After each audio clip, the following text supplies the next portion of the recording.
नमस्कार बच्चों, हमारे चैनल पर आपका स्वागत है। अगर आप हमारे चैनल पर पहली बार आए हैं तो इसे जरूर सब्सक्राइब करें और नई वीडियो की नोटिफिकेशन के लिए बेल बटन जरूर दबाएं। फसलों के त्योहार।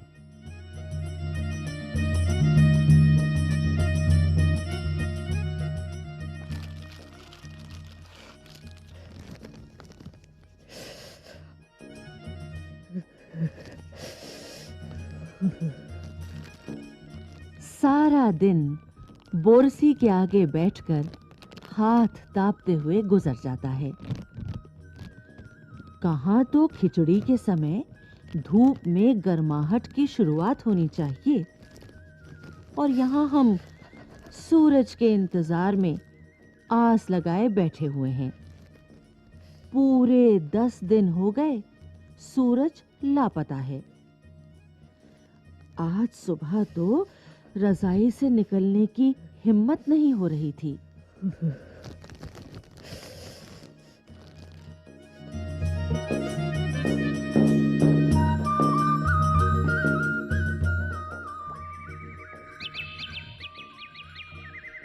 बाहर देखने से तो समय का अंदाज बिल्कुल नहीं हो रहा,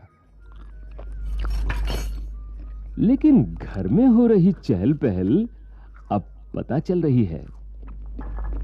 रह रहकर कानों में कभी चांपाकल के चलने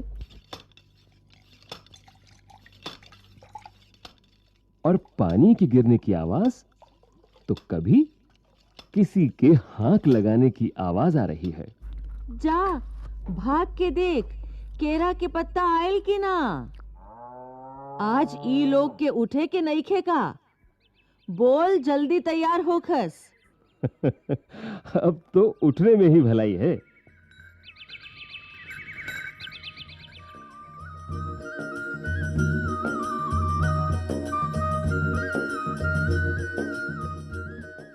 नहा धोकर हम सभी एक कमरे में इकट्ठा हुए। दादा और चाचा ने क्या सफेद चकाचक माण लगी धोती और कुर्ता पहना हुआ है। खिचड़ी में ऐसन ठाड़ हम पहले कब्बो न देखनी। सारा देह कनकना देता। पापा ने कहा, शायद आज धोती में उन्हें ठंड कुछ ज्यादा लग रही है। सामने मचिया पर खादी की सफेद साड़ी पहने हुए दादी बैठी थीं। आज दादी ने अपने बाल धोए हैं। झक सफेद सेमल की रुई जैसे हल्के फुल्के बाल। गौर से देखने पर भी एक काला बाल नजर नहीं आता। बिल्कुल धुली धुली सी लग रही हैं दादी। उनके सामने केले के कुछ पत्ते कतार में रखे हैं, जिस पर तिल, मिठा यानी गुड़, चावल आदि के छोटे छोटे ढेर पड़े हुए हैं। हमें बारी बारी से उन सभी चीजों को छूने और प्रणाम करने के लिए कहा गया। जब सबने ऐसा कर लिया तो उन सभी चीजों को एक जगह इकट्ठा करके दान में दे दिया गया। आज तो अप्पी दिदिया बुरी फंसी। उन्हें न तो चूड़ा दही ही पसंद है और न ही खिचड़ी। पर आज तो फरमाइशी नाश्ता नहीं चलेगा। उन्हें दोनों ही चीजें खानी पड़ेंगी। आज खिचड़ी जो है, खिचड़ी खाने के बाद सभी ने गया से आए तिल, गुड़ और चीनी के तिलकुट को बड़े चाव से खाया।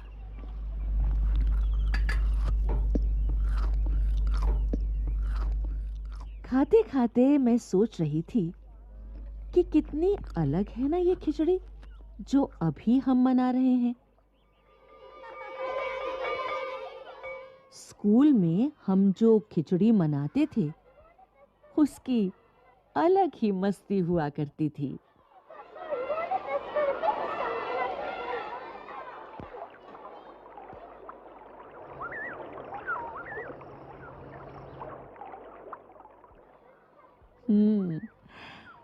छुट्टी का दिन, नाव में बैठकर गंगा नदी की सैर, और फिर टापू पर बालू में दौड़ते हुए पतंग उड़ाना या उड़ाने की कोशिश करना।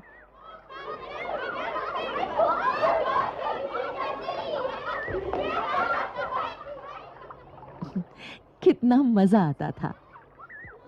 इधर हम पतंग उड़ाते थे और वहीं थोड़ी दूरी पर गुरुजी, विमला दिद्दा, आनंद जी, झिलमिट भैया सब मिलकर ईंट से बने चूल्हे पर बड़े-बड़े कड़ाहों में खिचड़ी बनाते थे। हम भी बीच-बीच में अपनी पतंगों को सुस्ताने का मौका देते हुए मटर और प्याज छीलने बैठ जाते। वैसी खिचड़ी फिर दोबारा खाने को नहीं मिली। वाकई ढंग कैसा भी हो, पर है ये खुशियों का त्योहार।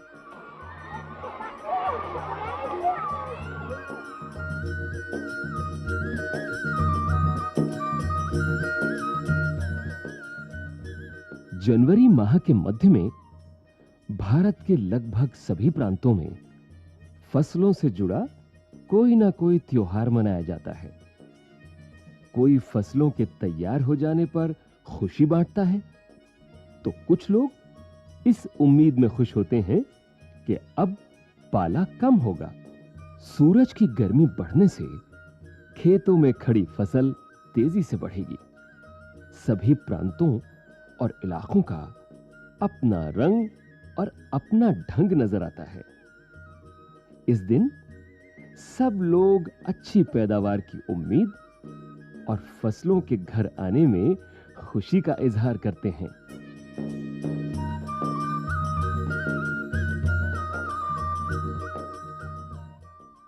उत्तर प्रदेश, बिहार, मध्य प्रदेश में मकर संक्रांति या तिल संक्रांत, असम में बिहू, केरल में ओणम, तमिलनाडु में पोंगल, पंजाब में लोहड़ी, झारखंड में सरहुल, गुजरात में पतंग का पर्व। सभी खेती और फसलों से जुड़े त्योहार हैं। इन्हें जनवरी से मध्य अप्रैल तक अलग-अलग समय मनाया जाता है।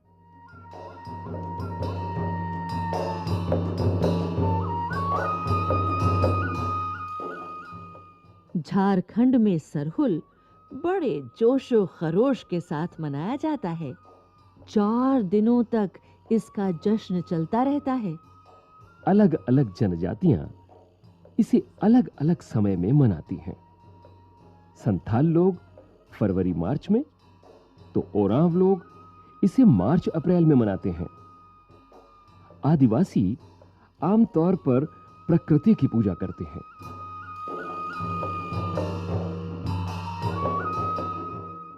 सरहुल के दिन विशेष रूप से साल के पेड़ की पूजा की जाती है।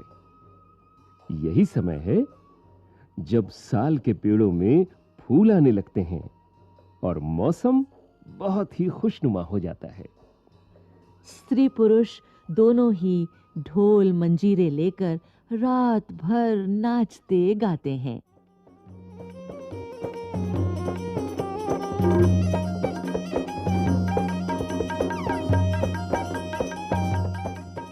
चारों ओर फैली हुई छोटी-छोटी घाटियां, लंबे-लंबे साल के वृक्षों का जंगल और वहीं आसपास बसे छोटे-छोटे गांव। लिपे पुते, करीने से बुहारे और सजाए गए अपने घरों के सामने लोग एक पंक्ति में कमर में बाहें डालकर नृत्य करते हैं।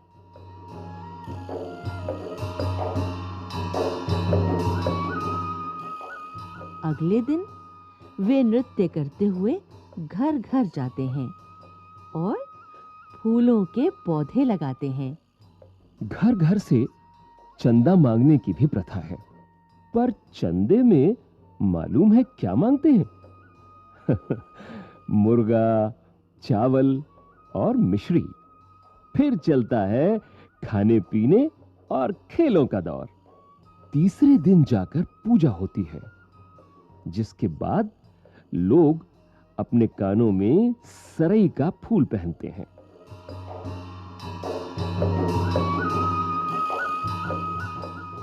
इसी दिन से वसंत ऋतु की शुरुआत मानी जाती है। धान की भी पूजा होती है। पूजा किया हुआ आशीर्वादी धान अगली फसल में बोया जाता है।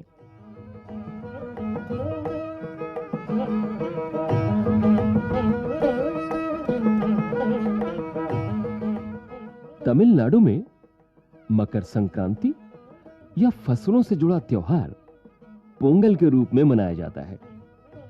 इस दिन खरीफ की फसलें चावल, अरहर, मसूर आदि कटकर घरों में पहुंचती हैं और लोग नए धान कूटकर चावल निकालते हैं।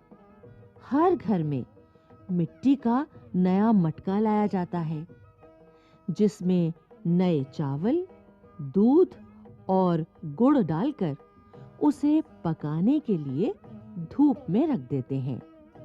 हल्दी शुभ मानी जाती है, इसलिए साबुत हल्दी को मटके के मुंह के चारों ओर बांध देते हैं। ये मटका दिन में 10:30 से 12 बजे तक धूप में रखा जाता है। जैसे ही दूध में उफान आता है और दूध चावल मटके से बाहर गिरने लगता है, तो पोंगला पोंगल, पोंगला पोंगल यानी खिचड़ी में उफान आ गया के स्वर सुनाई देते हैं।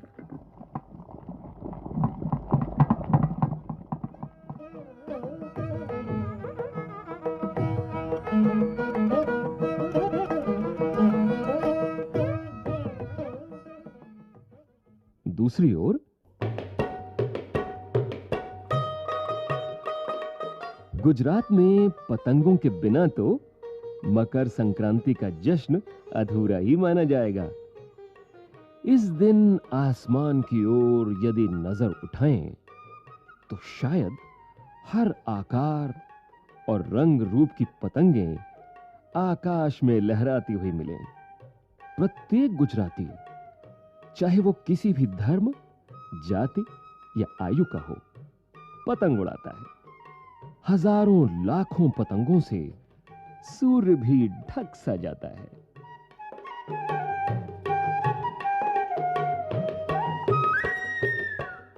कुमाऊं में मकर संक्रांति को घुघुतिया भी कहते हैं।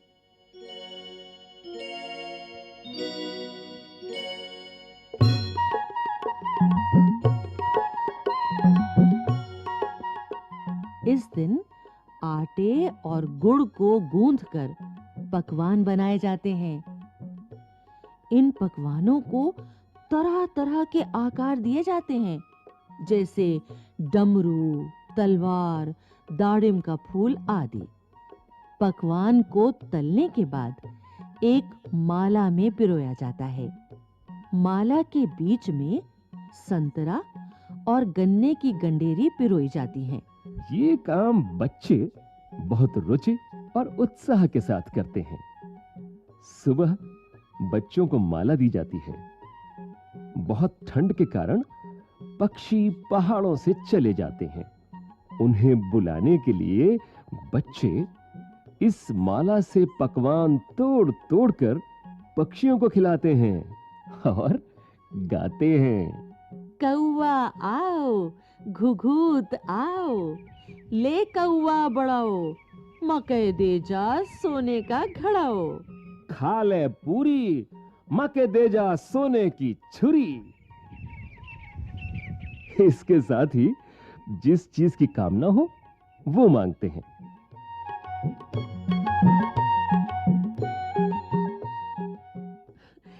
है ना कितने अलग-अलग अंदाज मकर संक्रांति को मनाने के। कहीं दूध, चावल और गुड़ की खीर बनती है, तो कोई 5 प्रकार के नए अनाज की खिचड़ी बनाता है। कहीं कहीं लोगों का सैलाब नदी में स्नान के लिए उमड़ पड़ता है। लोग ठंड से ठिठुरते रहेंगे, पर बर्फीले पानी में कम से कम एक डुबकी तो जरूर लगाएंगे। हाल ये होता है कि इन जगहों पर तिल रखने की भी जगह नहीं होती। तिल से याद आया, मकर संक्रांति के दिन पानी में तिल डालकर स्नान करना, तिल दान करना, आग में तिल डालना, तिल के पकवान बनाना विशेष महत्व रखता है।